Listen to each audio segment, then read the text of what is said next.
Republican State Representative Dan Kirby is under fire again a week after resigning. The Oklahoma Democratic Party addressed Kirby's sexual harassment scandal today after Kirby rescinded his resignation last night. 2 Works For You reporter Katie Wisely tells us what Broken Arrow residents have to say about his reversal. Katie. Brian Kirby was first elected in 2009. He represents parts of Tulsa and Broken Arrow. The state rep was re-elected this November to his 5th term in House District 75, just a month before news broke of a sexual harassment complaint from a former employee. I would hope they're up in arms about it. Broken Arrow resident of 40 years, Arthur Benedetti, believes sticking by your word is a phrase we all should live by. I take him in his word for it. I think he ought to follow through with it. The on-again, off-again resignation of Representative Dan Kirby.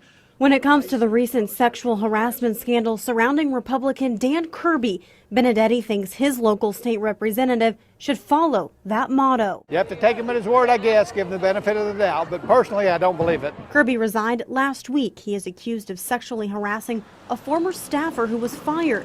More than $44,000 of taxpayer money was used to settle the complaint. I think that's totally underhanded, shouldn't have been done, should have been some kind of public notice, an awareness of what was going on before they went ahead and spent taxpayer money on it. The Democratic Party has called this press conference. A lawsuit was never filed. This afternoon, the Oklahoma Democratic Party called for an investigation into the settlement paid to the former employee after Kirby rescinded his resignation last night, saying he made a hasty decision. Where does the authority come from to take money from an appropriated fund and spend it on a lawsuit like this? Kirby says he had no knowledge of the settlement and sent this statement, saying in part, quote, "I have never seen the settlement agreement, nor do I have any knowledge of the terms contained in the settlement agreement.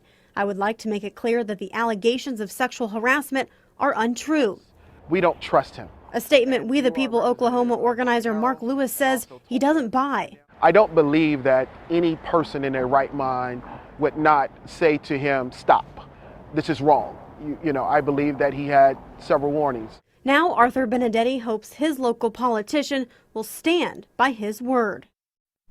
This afternoon, House Speaker-elect Charles McCall said he would be authorizing an investigation and that a bipartisan committee will examine the settlement paid out of House funds. Katie Wisely, 2 Works For You.